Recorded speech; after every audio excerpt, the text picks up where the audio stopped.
All right, everyone, happy Friday or Saturday, depending on when this is released or when you will be watching it most likely. We were blessed again after they dropped Red and the Super Saiyan Trio on Thursday.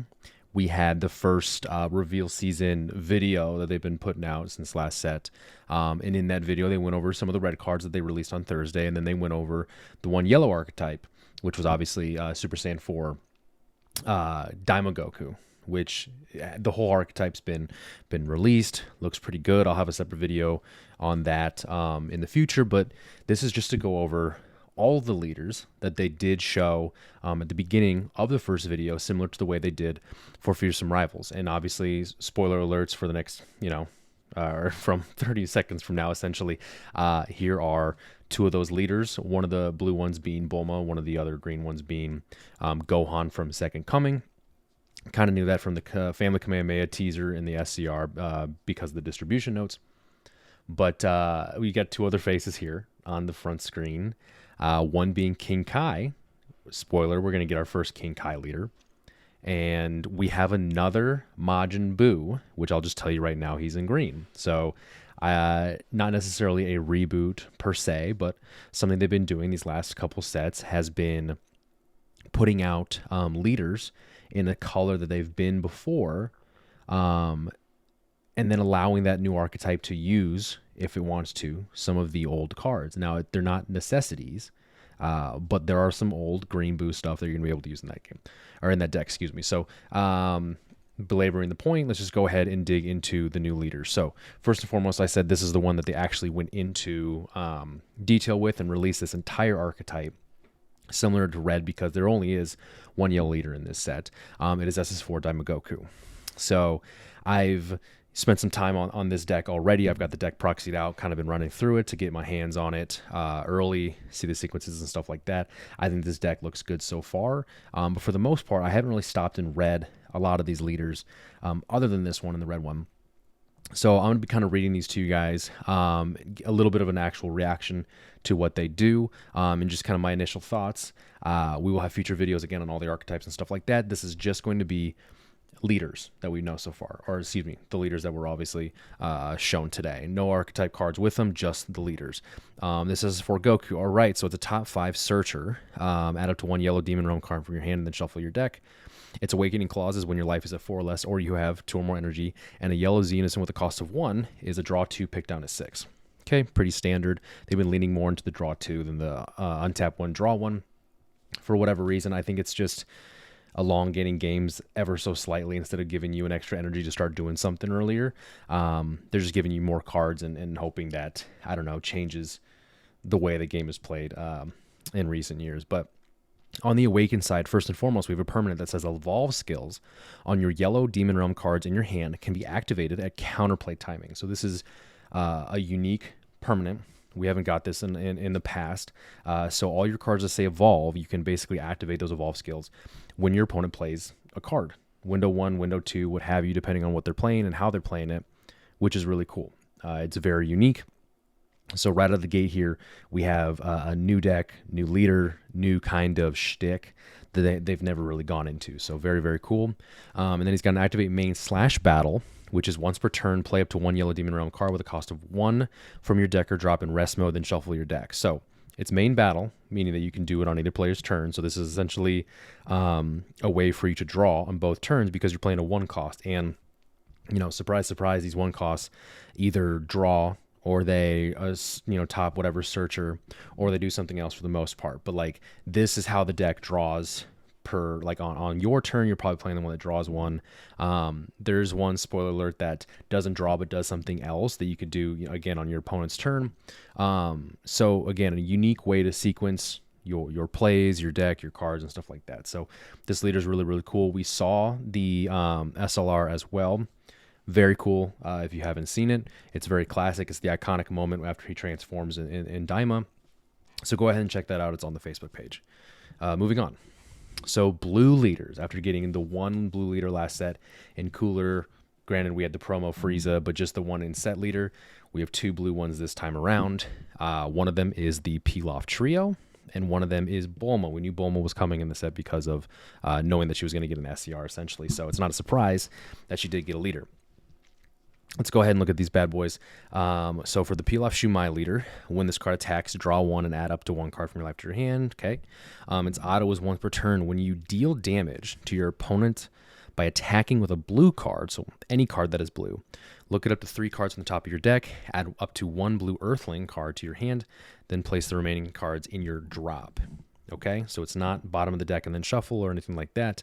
It is take a blue Earthling, the rest go in your drop. Okay, your Awakening. Your Awakening is when your life is at 4 or less. Okay, so this is new. I mean, not new, excuse me, but like this is different because there's always an Awakening clause before 4, or they let you awaken at 5 or 6. This is straight up like set 1 through 9 leader type stuff of when you're at 4 or less, that is it. 4 or less, do something. Okay, this one is a draw 2, and then you flip over. Okay, so the awaken side is when this card attacks, draw 1. Okay, cool. It's the same exact second auto once per turn when you deal damage to the blue card. Top 3 for a blue Earthling, rest in your drop. Okay, and this is where it gets kind of crazy.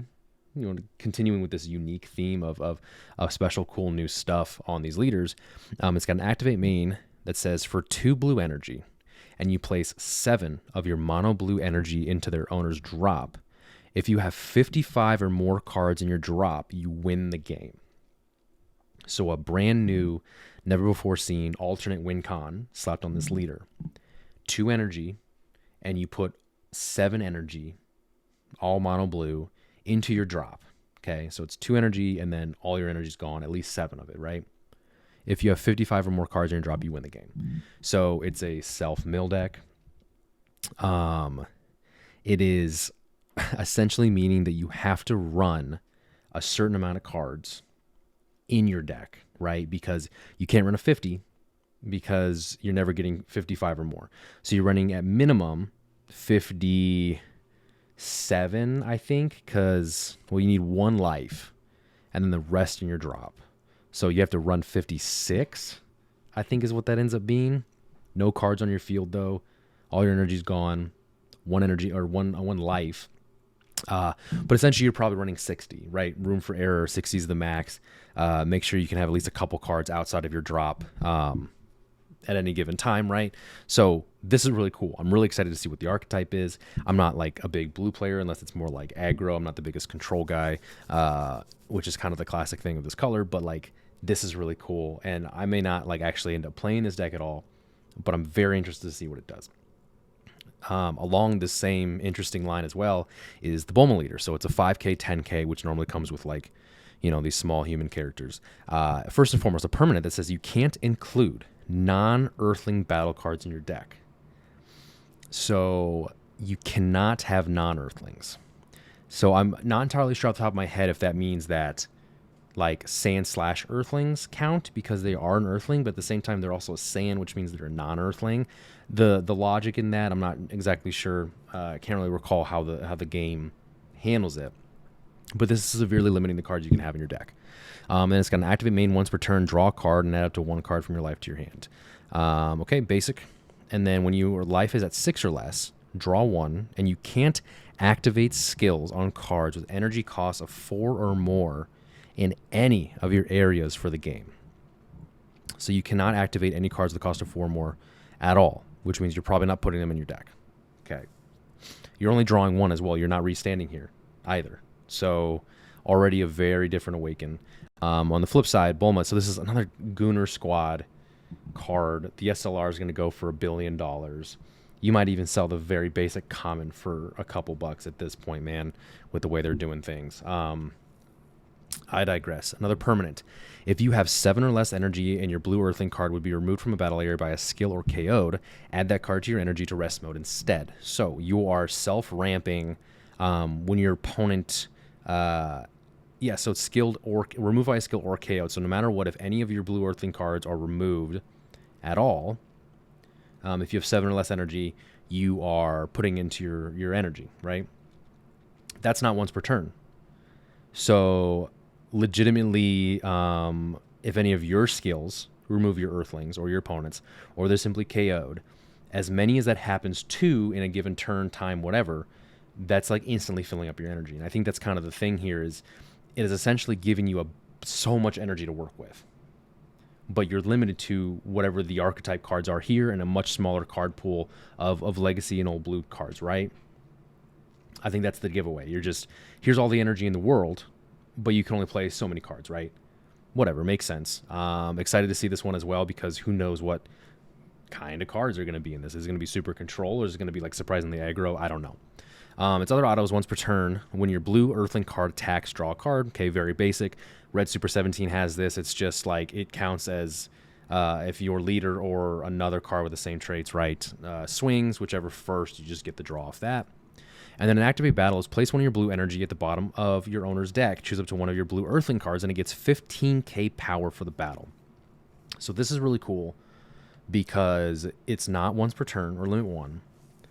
So you are freely able to buff things high, offensively and defensively. And your resource, which is energy that you're killing to do this, is being replenished potentially constantly. You might shoot up to 7, and then every turn afterwards, if you're at 7, right, you're going up to 8 or whatever. It feels like you're going to have a lot of resources. And then since this is not once per turn, if I'm reading this correctly, if this card is going for game, you could literally get rid of all of your energy. And it's plus 15 for each energy, which means this thing gets huge. That's kind of crazy. I think, what is it, Monaka, that gives your blue leader double strike for a turn. You can't go to 2 because you pay 1 Monaka and then you pitch all the energy. It doesn't matter what you have in your hand. Like, that's actually kind of crazy now that I'm thinking about it. You can just shotgun the world behind your Bulma leader attack. Really anything, obviously, but you get what I'm saying. That's crazy. That is absolutely crazy. All right, enough of this. Green. My favorite color of the set, besides the red 13 leader. Green. So, first and foremost, I love the successor keyword. Big fan. I love the skill. A lot of good cards with a successor over the years. And then green-yellow is my favorite color combination. If there's anything that involves yellow-green, I'm playing it. With that said, let's look at the green Gohan here, which says, permanent, negate the energy exhaust skill on green-yellow multicolor sand cards in all of your areas. Green leader with access to Nimbus and other good yellow stuff right off the bat. Fantastic. You're not clunking. Nothing. This is awesome. On the front, it's an activate main once per turn. Add 1 card from your hand to your Z energy. So you have to, of course, add up to 1 card from your life to your hand. And then look up to 5 cards on the top of your deck. Add up to 1 green earthling, specifically card in your hand, and then shuffle your deck. Okay.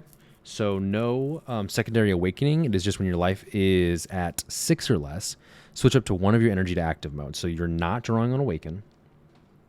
You only restand 1, but you're getting to awaken at 6. You're not take up to 6 or not pick down to 6. It's just 6. Okay, cool. Backside.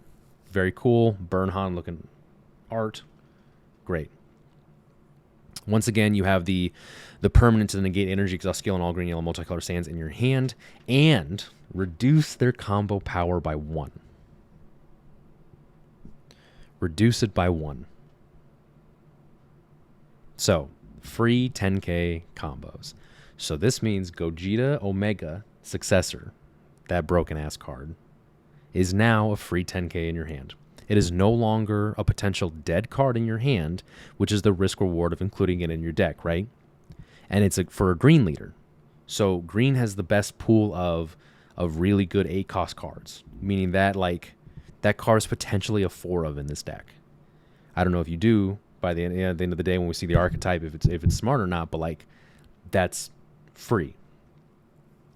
It's got a second permanent that is when choosing battle cards for the skill cost of successor on an earthling card in your hand, once per turn you may choose battle cards in your Z energy. Fantastic. There's not a lot of good or just in general earthling successor cards.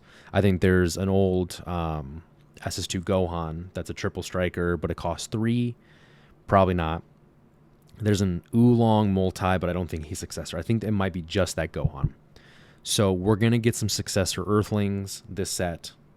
We're going to get multicolored cards. That way, if they're just Earthling again, you don't get all the perks and stuff, but it's probably Gohans and Gotens and whatever else is. So I'm fine with that. But like being able to successor from your Z energy and not your field means you're keeping a board presence. You're not sacrificing for these bigger and better cards.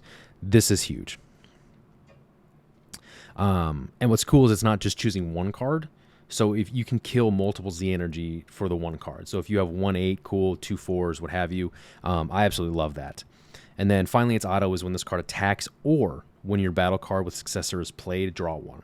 Meaning, draw one for him swinging, and then on the same turn, if you play a successor, it replaces itself.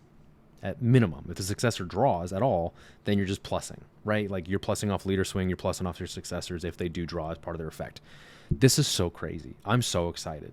This is probably going to be my favorite deck this set. I'm going to build the hell out of it. I'm going to workshop the living hell out of it. I'm going to put all my favorite cards in it, and I'm going to have a really good time. Buu. So this is the green Buu we were talking about. Front side Super Buu, back side Gohan Absorbed. Kind of matches each other, although they're not obviously corresponding leaders. But whatever. Activate main. Once per turn, add one card from your hand to your Z energy to draw one. So not searching. Just draw one. So cycle essentially, but you're building Z energy. And then you got an awaken of 4 or less, or you have 2 or more energy in a Z unison with a cost of 1 or more in play.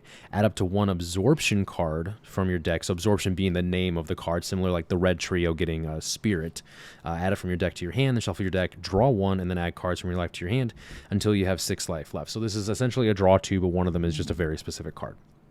On the back side, you have a once per turn auto of when you activate Union Absorb, play a Majin token in rest mode. So you get a 15k body with 0 combo power, 0 combo cost, 5k combo power on your board.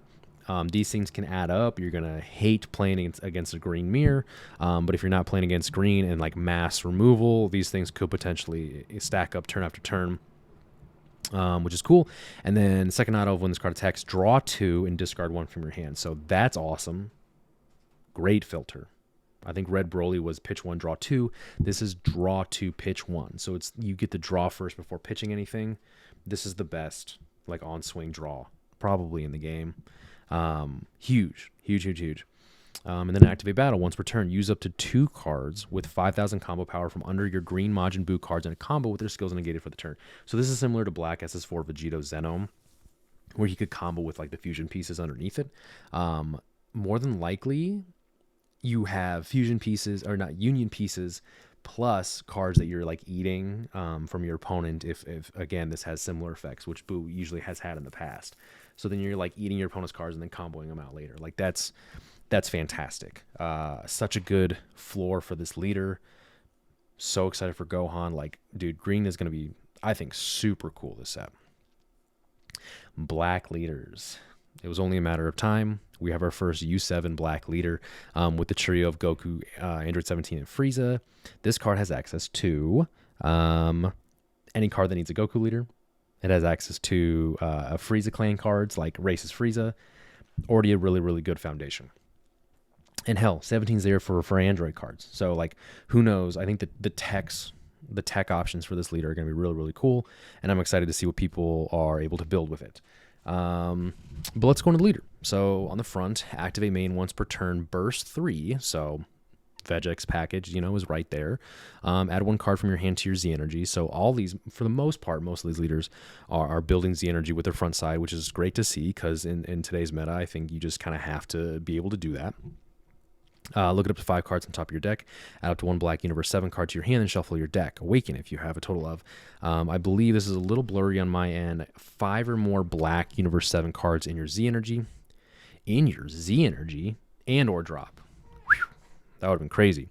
Draw 2 cards and add cards from your life until you have 6 left. Okay, so draw 2, pick down to 6. On the backside, you are now called Universe 7 Team Up. When this card attacks, draw 1 card. Very cool. Activate battle once per turn. If you have 2 or more black U7 cards in your combo area, switch this card to active mode. So that's baller. So you are a swing twice leader with this effect. And since you're on swing draw effect is not once per turn, you are drawing twice with this card, which is essentially what you need if you're, having to maybe hard pitch 2 cards from your hand to get this card to restand. Still, it's great because another free swing without spending energy. And another activate battle of once per turn, send 3 black U7 cards from your Z energy to your warp. This card gets 5k power for the turn. So at a later point in the game, you can set this up to be a dual 20k draw 2 leader as opposed to 15k. That's really cool. And then, of course, since it's activate battle, you are able to use it defensively as well to become a 20k leader. That's sick. And then we have the maidens. So in one of my recent videos where I was talking about just like leaders and characters and things that needed more love, a new leader, whatever, I said the maidens because they only had the one back in set 2, the green Ribrianne. And look at Bandai go. Look at Bandai go. Front side is just Brienne de Chateau, despite the 3 of them being on there. I don't know why. It's actually, honestly, they just had way too long of names. They could never fit all 3 of them on their pre-transformed states. Activate main once per turn. Send the top 2 cards of your deck to your warp, then discard 1 Maiden Squadron card from your hand to draw 2. Okay? So you're sending cards from your deck to your warp, discarding a card from your hand, and then drawing 2. Okay, so you're filling the drop. All right. Its awaken is when when your life is at 4 or less, or you have 2 or more energy and a support broadcast extra, I'm assuming, in your battle area. Draw 2 cards and add up cards from your life to your hand with 6 life left. So you're not like there's nothing to go get the support broadcast. I'm assuming it's a Z extra actually at this point. Because you simply have to have it. So there's no way it's not a Z extra. Draw 2 cards, pick down to 6. Great. On the back side, the second universe's Witchy Warriors. Cool. Auto, when this card attacks, draw 2 and send 1 card from your hand to your owner's warp.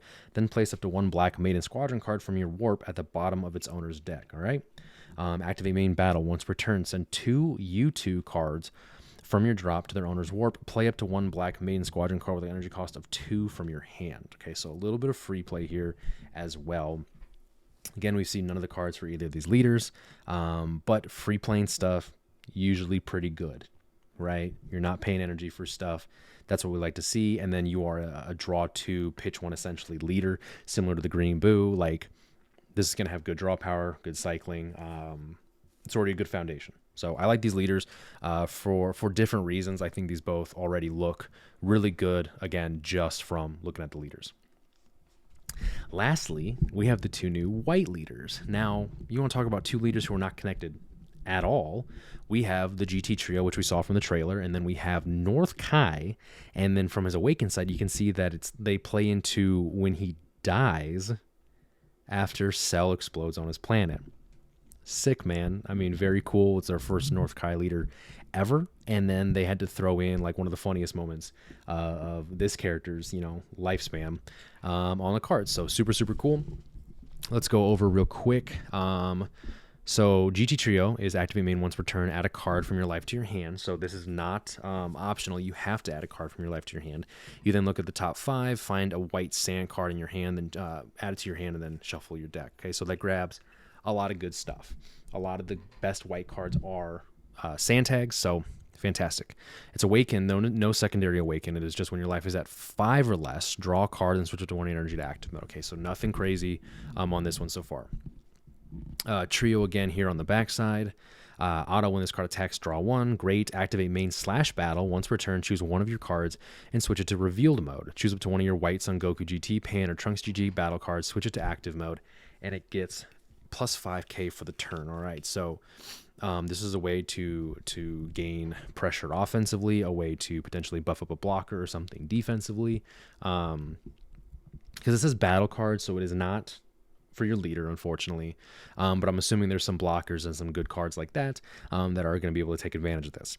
And then its second activate main is once per turn, play up to 1 Son Goku GT, Pan, or Trunks GT card, all white, and with 4k power from your hand. So this is a little bit of a different one. This doesn't say with a cost of 1 or 2 or less or anything like that. It is just any energy cost, but it has to have 4k power from your hand. With that power level, probably means it's a 1 cost. There's a chance for whatever reason they have higher than 1 cost, energy requirements on their actual card. But who knows? Could be part of the shtick. But at this point, you're just playing a little weenie for whatever reason. Fine enough. And then we go over to North Kai. All right. So Otto, when this card is placed in your leader area, activate up to one Serpent Road from your deck. So right away you go get a field card. Cool. Activate main once per turn. Switch one of your white energy to hidden mode. Then place one white King Kai's Planet card from your hand under Serpent Road in your battle area to then draw one. So as you can see on him, he's got the trait King Kai's Planet. So you are playing cards in an archetype with King Kai's Planet as a trait. And then reading this activate main again, you are essentially tucking one to draw one. So you're not plussing on the front at all. Your awaken is if you have two or more hidden mode energy, so you're going to do that immediately, essentially hiding an energy each on your first 2 turns. To then awaken, you draw 2 and pick down to 6. Okay. Then on the back side, activate main once per turn, switch one of your white energy to hidden mode, then place one white King Kai's Planet card from your hand under Serpent Road in your battle area to draw 2 cards. So on the back, you turn into a tuck 1, draw 2. So I'm assuming you're building up to something with the Serpent Road, or you're able to free play from underneath it. You have a secondary hand. That's usually what these effects coincide with. So I like decks like that. So good start here. And then its final activate main is once per turn, look at the 7 cards on top of your deck, place up to one white King Kai's Planet card under Serpent Road in your battle area, then shuffle your deck. So you just have a tuck 1, draw 2, regarding your hand, and then a whole other activate main to just top 7 each turn to place another card under Serpent's Road. So we have no payoff. There's nothing we can get from this, but we're building up to something. Maybe that building up to something is a big sell card that just blows up and does something crazy to your opponent. I don't know. Maybe you're playing some Goku cards. Serpent Road, was utilized obviously when Goku was coming back from dying the first time after beating Raditz and dying there. Maybe there's like cards that revolve around Serpent Road throughout the timeline of Dragon Ball. I'm not entirely sure. I think it would be really cool. It'd be a very unique archetype and theme to do. But that is our leaders. Yes, nothing on the final page. I'm really excited about all of these in that they look unique and interesting. I'm not a fan of like the leader characters specifically, but I am all for anything that could potentially shake with the meta, refresh things, kick some things out, fresh blood in the pool. You know what I'm saying? Like, so I'm really excited. White, unique, cool. Black, cool. Green, cannot tell you how excited I am for green. So excited. Blue, super interesting, very intriguing. Yellow, it's going to be a good deck. We'll make a video on the deck specifically. I think this one's going to be pretty good. But that is it, everybody. These are the remaining leaders from BT30, 3 Glorious Fighters. Let me know in the comments below which leader are you most excited for. Tell me why. Tell me what you hope the archetype has. And honestly, just tell me anything that may be on your mind. Love chatting with you guys, loving all the support. And that is it. Appreciate you guys, and we'll see you in the next one.